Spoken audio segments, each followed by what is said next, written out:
Hello and welcome to The Wall Behind and Beyond. I am your host, Phillip A. Jones. Today we have a guest who has turned her experience within the criminal legal system into a thriving reentry support program. Through her organization, Evolution Reentry, she brings her knowledge, skill set, and raw perspective to bear as she helps formerly incarcerated women and their families navigate the process of reentry from start to finish. She knows what it takes to be successful, as she herself is a returning citizen who, after being incarcerated, had to overcome the very same challenges that her clients now face. Please welcome Jacqueline Polverari to the show, everybody. Thank you for joining me, Jackie. How are you doing today? Good. How are you, Phil? Thank you so much for having me. Absolutely. I wanted to get a hold of you for a while now because the things you're doing out there are phenomenal. When we're coming out of these places, people don't expect much. When you have, broke the mold on what it is to get home, re-enter, make a smooth transition. And this is the model that other people need to see too. So I wanted to ask you some questions and interview you. And now that I got you on the show, how about we do that? Sure. I'd love that. Okay. Let's get it going then. My first question for you is, I understand that you are also justice impacted. Can you tell us where you're from and a little bit about your background before we go further? Sure. I'm from New Haven, Connecticut, and I served a year in Danbury Federal Prison in 2015 for a financial crime. And when I came home from that, it got worse, and that's about me. I have a master's degree in social work and business, and recently I just got my master's degree in criminal justice. So I am working there in this space. That's right. That's what's up. Well, education is the key, and I can see that you've been doing a lot of studying, and I tell people all the time, education is the difference maker. Sometimes, if you have raw talent, that's cool. But when you got the education to go with it and know exactly what you're talking about and have the experience, that just takes you to a whole nother level. So appreciate you pointing that out and letting us know. I was reading, you're welcome. I was reading your bio and I saw that you have an organization called Evolution Reentry Services. Can you tell us what prompted you to start a reentry program? Yeah, absolutely. So when I went in 2015, there was no resources to, criminal justice was not spoken about very much. It was very hush-hush. So when I came home, I think that's when the hardest part for me was the barriers that I was facing and what many, many other men and women face when they come home from prison that people don't understand. It's a life sentence. You're looking at having people who have been there for a long time, don't even have driver's license, identification to open a bank account. So I met some wonderful, wonderful women in Danbury.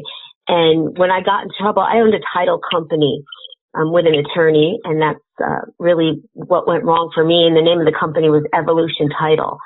So I came full circle and opened up Evolution Reentry Services for women who are justice impacted and need resources for housing, employment, support. We have support groups. We also speak with husbands and children. Families is a large part of our organization. And that has moved forward in the last 8 years, taking on a lot of different roles. For sure. I love it. I was looking earlier today, and I wanted to be prepared for the show. It's clear that research is definitely pointing out that reentry programs work because they reduce reincarceration. When you think about reentry programs, when you're coming out of prison, you need to be able to obtain employment. You need to be able to obtain education, and you definitely need to be able to reunite with your families. But when you combine all of that with people that's there to support you, and you got the resources, it makes it that much easier for people to succeed. And so every time I see people doing what you're doing, I really, really want to talk to you because we need that example out there for others to follow. So thank you so much for that. Oh, thank you. And don't forget generational incarceration. If we don't help the people coming home, it's just a cycle. Their kids go in and then their kids go in. And, that's what really a big part of my reentry is about. I have 3 kids, and, if I didn't have the support I had, I'm not quite sure what would have happened when I entered the system with them. I think you make an excellent point about generational incarceration. I see guys in here all the time. Their sons are in prison with them, and people say, "Well, what's going on? Is it like father, like son?" No. When you remove the parent from the home, the kid is a lot more likely to end up in the same situation because he doesn't have that family support. He doesn't have his dad to show him, right from wrong, or to just be a balance in his life. And so when his dad is gone, it heightens the chances and probabilities that those children may follow in their footsteps. So I think it's good that you guys focus in on generational anti-incarceration and work with the families as well. Yeah, I think that's a huge piece. That's what's going on with it. We're rolling out a model 2024. It's a housing plan for incarcerated individuals when they come home and they're justice impacted to be able to actually get home ownership.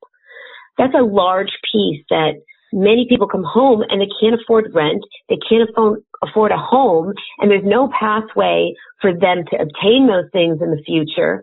And I like to think about us helping people with careers, not just jobs, and home ownership, and bringing together families.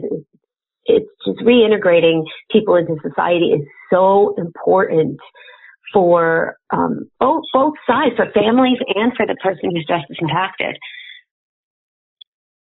For sure. Something I was just thinking, that's unique for a reentry program. You got a lot of reentry programs out there, but you're one of the first people I've heard talk about creating housing plans so that people can come home after incarceration and have home ownership. I mean, they're not talking about that at most, if not any of the reentry organizations out there. And so I give you kudos for that. And that's something that I was interested in when we talked initially too, because I feel like that is the first step in breaking generational incarceration. And you said it too on one of our calls, that you leave the children something that they have that's tangible, that they don't have to fall into poverty. So if you want to speak on that some more, go ahead. Yeah, I'd love to. So like I said, I had a title company. So I've been doing title searching for 35 years. So I consider myself an expert in title. I do a lot of expert witness testimony. And I started to think I was doing some title searches for foreclosures. And I noticed there were so many houses that were empty, owned by banks, that were foreclosed on. And they fell through the audit and they've been sitting there for a long time. So I decided to reach out to a few of the banks and credit unions that own properties and asked if they would be interested in doing a homeownership program where currently the house is empty. It's somebody coming home who has children, has a family, can move into the home and put their heart into the home, painting, keeping up the outside while living there on a program for 2 years. And in that meantime, they aren't paying rent. They're living there and sustaining the home, so the bank is saving money and not having to pay somebody to keep the house up. And we have an education program so they can get education and work on a career. At the end of the 2 years going through the program, they are eligible to obtain a mortgage from that particular bank or credit union. And we have our first credit union who has donated to that and is partnering us with our very first house coming up. I'm very, very excited. And it's never been done where people have now a purpose, right, to own their own home. And that to me is giving. A house is very different than a home. And often when people come home and they move into an apartment, a condo, rent a house, it still isn't a home for them. And their children are displaced and they're in different school systems. So I think that was one of the big things for me, and being in the industry, in the real estate industry, seeing the mess we're in right now, and there's so many just empty homes not being used. I'm really excited to start this program. That's something I'm so excited for.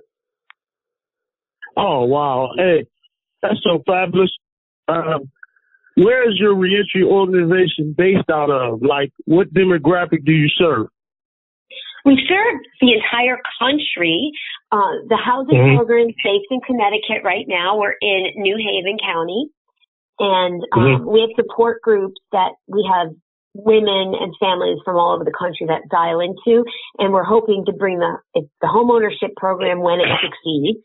We will be branching out into other states and hopefully having other reentry companies copy it. And I'd be happy to even give them the plan, because for me, it's it's about everyone working together to get this done.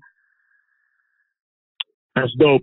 I was thinking about my reentry workbook from exit to excellent, and I was thinking as you was talking, that's kind of like what we do. It's licensing, and so we don't care where they're at in the country.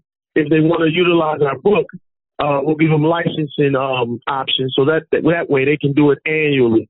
But yeah, I think you should take that and branch that out everywhere, because that's a unique program you got, and I love it. So keep that going and spread that out. I'm sure a lot of women coming home can benefit from that. Yeah, I'm very excited about it, and women and men. This year we're working on, I primarily have always worked with women, so I am working with women this year, and then we're rolling out the program for men and women when they come home. And it frustrates me, because one of the stigmas is, I read an article today, and I self-surrendered in 2015 with Teresa Giudice. And I read an article in People magazine where she came out today and said that prison was easy, and she cooked and had fun, and all of these glamorized her time in Danbury because she's doing cookbooks. And I thought really hard about whether I was going to discuss this or not with you. However, it's so important to me that people understand that what is read about prison from celebrities is not the truth. It's glamorized for monetary reasons, and it really hurts everybody who's been incarcerated or is incarcerated, because it makes prison look glamorized. And it is absolutely not the truth. There is no baking of muffins. There is no cooking for the entire prison. That doesn't happen. And those are things that bothered me today, because I have women that are in Danbury right now, 160 women. They're not baking muffins. In fact, some of the food that they're eating is marked not for human consumption, as you know. I mean, eating a lot of the food. So it's hard for reentry companies out here, because there's so many people doing the work. We're on the ground trying to do the work so hard. There's companies, the smaller reentry companies, are people like a Lewis Reed or a Glenn Martin or a Clover Perez. These people are doing incredible work, and then it gets downplayed by a celebrity who's trying to sell cookbooks and using prison for her advantage. So I hope anybody who listens to this can please go on and, just write comments that those things aren't accurate in prisons. Well, first of all, I'm sitting here, so nobody can tell the story better than I can about what prison really is. But you ain't wrong. You was just keeping it 100. They're misrepresenting what it's like to be in prison. Those celebrities, every time they tell you those old stories where they try to present prison as being some type of cushy environment where, you're having fun, it's because they're trying to capitalize and make some money off regular people. You know what I'm saying? Yeah. Oh my God. Regular people get sentenced to 100 years in life. Celebrities get sentenced to 6 months or something. So that's a whole different reality. We need to keep that real. Oh yeah, think about it. I mean, I was fortunate and blessed. I was there a year, and I thought I can come home. Well, women and men are still there and try and help and make resources to come home. Can you imagine if these celebrities who have millions of dollars come home after being incarcerated, instead of worrying about their pocket, helping and giving back to the men and women that are there after them coming home? And I think that's what frustrates me the most, because there's not enough resources for men and women who are coming home, and especially their families. Their families are they're the victim. I say they're collateral damage to the system, because often men and women are taken from their children for unnecessary reasons, when we can be helping them, giving them mental health services, giving them education, and rebuilding lives, not destroying lives. Yeah, you were right on point with that. I'm glad you brought it up and didn't hold that back, because I'm glad you brought that up and didn't hold that back, because they come home and they want to sell cookbooks and ponchos.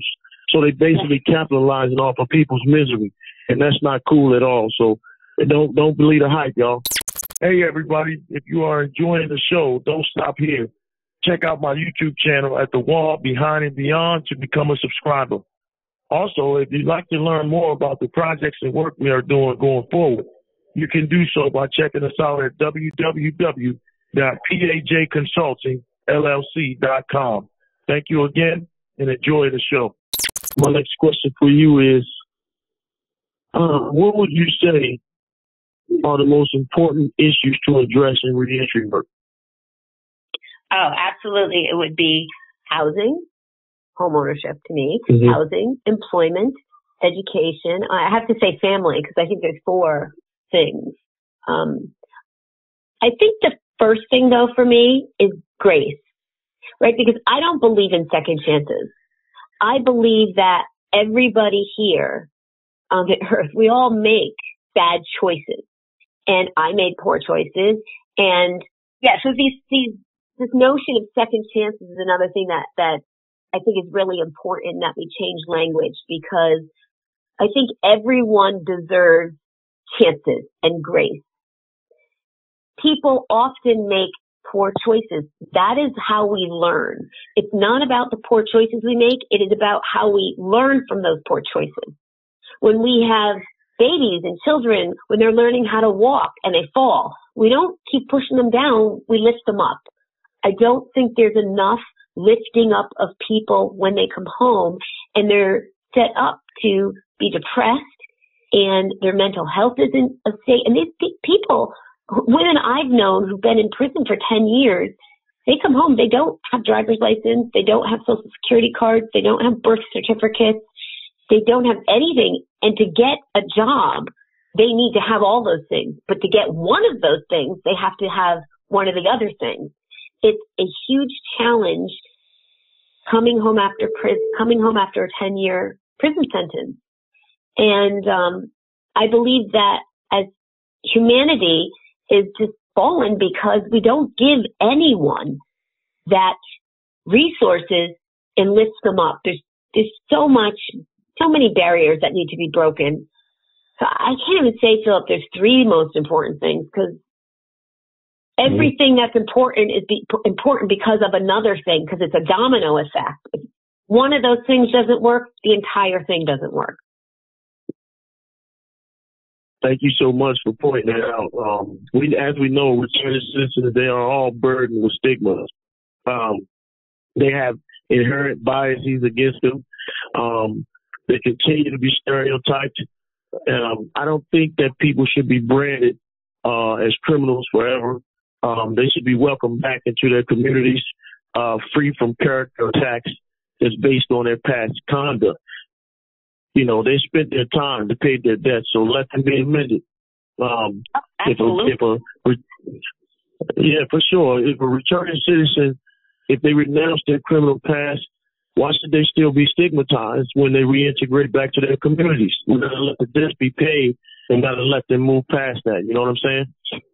Oh, yeah. I can't even tell you the first neighborhood of the house that we got.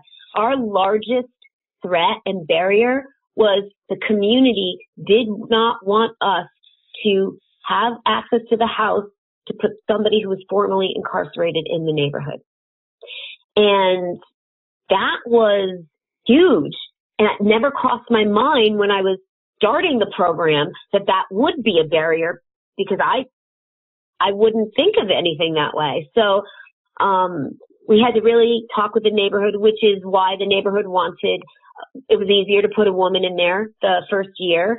But it's shocking to me how people think of others that were incarcerated. And it really, that stigma, if we don't educate society and educate communities on our returning citizens, they're just going to recidivate and go back to prison. And that's Absolutely. how the government wins. That's mass incarceration. Mm-hmm. I agree with you 100%. Speaking of which, you also mentioned on your website that the reentry work you do is a collaborative effort. Why is collaboration so important in the process of reentry, and how does that look? I'll give you an example. Like, yes, especially the past week. So I'll get a phone call from someone in St. Louis who has someone coming home in Connecticut, and I immediately have resources. I had a woman coming home in Denver. I called up a reentry company in Denver, and they immediately had resources. If we don't, everybody has their own lane, right? I'm lucky. I have a title company, title, homeownership, that's my lane. And other people, mental health is their lane. Other people, employment is their lane. If we collaborate together as a reentry collaborative, we're powerful. And it often is that in this space, people are trying to step over each other to get that grant, to get that funding, and not working together, but working against each other. And it really needs to change within the own reentry space. And I love collaborating with people. I don't understand a lot of I don't often like to be upfront. I'm a behind the scenes worker, and saying this is difficult because there's so many people that'll be upset. But wow, you guys out there doing reentry need to come together and start working together as one, and we can have resources throughout the country, limitless. That's important to me. So I do collaborate with every reentry company that I can. And I feel just lifting people up in all aspects and all avenues is the way we're going to stop mass incarceration, stop and end recidivism, stop and end generational incarceration. Those things are important to me because our youth, you know, they got a tough life as it is. They're all hit with COVID, our youth. Their life is changing, and they need help from people our age. And if we're not doing it, then what are we looking at for our future? For sure. That is a powerful statement, and that's the word of the day, collaborative reentry, collaborative criminal justice work. And you hit it on the nose because, again, a lot of people think that the space is small. It's over 2 million people incarcerated in America. The space is huge. There's so much work that one group can't do it. And so why are people so threatened by other people that's out here doing the same work and putting in the same work that they're putting in? If they came together and collaborated, it's enough room for everybody at the table. That's what I always say. Oh, they look at me kind of crazy sometimes because I'm inside and I'm sitting at tables because that's what I'm about. You know what I mean? I'm about coming together with people and bringing about results. I'm a consultant. That's my business. So I'd never say, too many people is in the way of me or anything like that. I look at that as an opportunity and I utilize that to my greatest advantage. So I'm glad you brought that up. Yeah, I'm the same way. I would much rather work with other people that like to be up in front. You know, there's leaders that lead from up front, and there's leaders that lead from behind. I like pushing people up, and there's got to be the leaders up, you know, in front, pulling them. And with that collaboration, how could they fall, right? That's awesome. That's key. What is one of the most challenging aspects of the work we do as advocates is promotion. How do you get the word out about your services and overall program? Well, that's another reason why we need to do collaborative work. because for me, I do have my website. I have a podcast called Criminal Justice Cafe. And I do all of the social media that I can. We SEO, we do tagging, but it's just not possible for people as they're Googling, you know, I need help, I'm going to prison. So for me, I refer out to anybody. I have policy people, I have employment people, I have people all over the country that will happily pick up the phone to anybody. And the other thing is, I really don't like these new prison consulting firms that are coming out. I had one woman that I spoke to. She was charged $18,000 to be told what she's going to go through in prison. I was flabbergasted. Why would anybody charge to be kind, to help somebody, to talk with them about what they're going to go through? I can't imagine playing on someone's fear like that in their darkest moments. So I try to, again, stay clear of all of the, I guess you would say, you say promotional stuff. I don't really like the people that are doing the promotional things, selling themselves. I think the word of mouth and collaborative work is more powerful, if that makes sense to you. Yes, of course. Everyone who's out here in the space doing the work, they definitely deserve to be compensated. I think that they definitely, because they're bringing a skill set and they're putting in their time and they're doing their research. But I think where you're coming from when you talk about how you going to be a prison consulting firm and you don't have any experience in this situation and you're out in the world. But you really can't tell nobody about the condition. It's got to be somebody that's sitting in it. And that's why I don't like people that's out there in the world that's talking about what's going on in my situation, and they're not even in it. Half of them never been here. Half of them never felt the pain of it. So, like I say, I get it, but I can only speak for myself. Nobody can speak for me because nobody can feel my pain, right? So that's right, exactly. I think that's just on a, you know what I'm saying? So we're not out here. We're not out here trying to undercut anyone. We're just saying that it's enough space for everyone, especially if you're bringing about change. I'm getting results, and that's the main thing. And I know you're getting results because I've seen what you're doing out there, and I've really paid attention. So, again, we're speaking about those out there that don't have that passion for the work they do, but they'd rather, you know what I'm saying, get out there and promote themselves. So, yeah, absolutely. Yeah, and if I can clarify, too, and my thing is, it's not because I think there's so much funding to go around. So I guess what I mean more of is if you were getting funded by so many organizations, we don't need to be charging astronomical fees to people that are going to be going through the system. So I know when I was going in 2015, I was terrified. And I didn't know what I was looking at. I never knew anything about prison. And I had people calling me when I was at my most scared saying, okay, well, we can help you with this. $10,000 will help you go through it. We'll help you, the emotional piece. And for me, I would rather have spent that $10,000, and I did, on legal fees. And when I came home, I needed that resources. If you know what I'm saying. I think that everybody does have a space, and I do, not that I'm saying nobody should charge for anything, because I do believe they do, and they should, like you said, get paid for what they're doing and what their expertise is. I do think, though, that we often, in this space, have a lot of people that are putting out feelers to help people in their darkest moments for a fee that, like you said, didn't walk through the system or even go through the system. Well, thank you for clarifying that. I mean, I agree with you 100%. Everything you said was spot on. And what are you currently working on as a project, or in addition to all you have already accomplished? Well, I'm actually, I just started doing a research project on disparities in sentencing. I'm a researcher, obviously. That's what I've been doing for 30 years. And I've done one research that was published on minimum security prisons.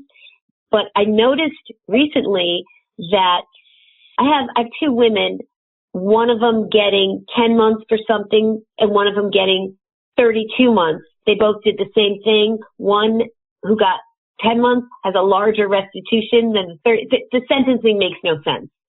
And I think that instead of these long sentences, we could be more productive in shorter sentencing with more education, more programs, more resources, and getting people home to rebuild their lives. So I'm doing a research paper on those disparities, and the rest of my time is all on the home ownership program right now. Wow. Disparities in sentencing. Make sure you check out Maryland, because there's definitely a need for what you're doing over in my state. They're passing out big sentences for things that you would not imagine. I agree wholeheartedly. You said shorter sentences and more education. I guarantee you if they use that as a recipe, that they will see recidivism reduced and that they will see less people doing time in prison. That's all it takes. Oh, shorter absolutely. sentences, more education. Yeah, absolutely. More mental health services, because we don't give that. And we're using prisons for mental health services. People who are down and they have addiction problems, let's send them to prison because, they made poor choices while they were addicted to a substance. And often I say, if we had addiction services that could help people versus punish people, we are in a purely punitive system. And it does not work. We all know it does not work. And dismantling it and rebuilding it is huge. And that's really what my motto is for Reentry, is I'm tearing Reentry down right now and rebuilding it because it's not working for people. There are too many people going back to prison on technicalities, on things that they've done. They're getting from probation, they're getting sent back, and that shouldn't happen. How can our listeners learn more about your work, and how does someone get involved? They could reach out on my website, which is www.evolutionreentry.org. We have a sign-up sheet for mentorship. We have a sign-up sheet to be involved for general interest. And they can reach out to me through that website, and we can have a chat. Anybody who would like to help in any capacity. I mean, I have hairdressers, hairstylists. We do a prom gown program for kids, and we do free haircuts that whole week of prom for children of incarcerated individuals, boys and girls of incarcerated individuals. That anyone that can help in any capacity, even if it's to call someone's kids every day. My daughters talk to other daughters and just pick up the phone and say, hey, do you guys need anything? I know your mom's incarcerated. And they build a relationship. So there is always someone for a kid that's in high school or middle school to call another girl that's older than them to walk them through steps if they can't get hold of their mom in prison. I think that's awesome, Jackie, what you're doing. I can't say it enough. And finally, I would like to ask you in closing, what advice do you give family members of justice impacted individuals? Wow, well, I can tell you this. I run a support group on Thursday night, family members, and join because you need support. It's hard. And give yourself some grace because the family members are my heroes. Every one of them that support an incarcerated individual, you're my hero.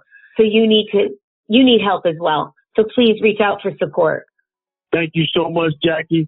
Keep doing what you do because it's desperately needed. I appreciate you coming through. And you keep doing what you're doing. Sure. You're doing an amazing job. I look up to you. Amazing. You're just doing a great job. Thank you, Jackie. We'll talk soon. Okay. I'll definitely be in touch. All right. Take care.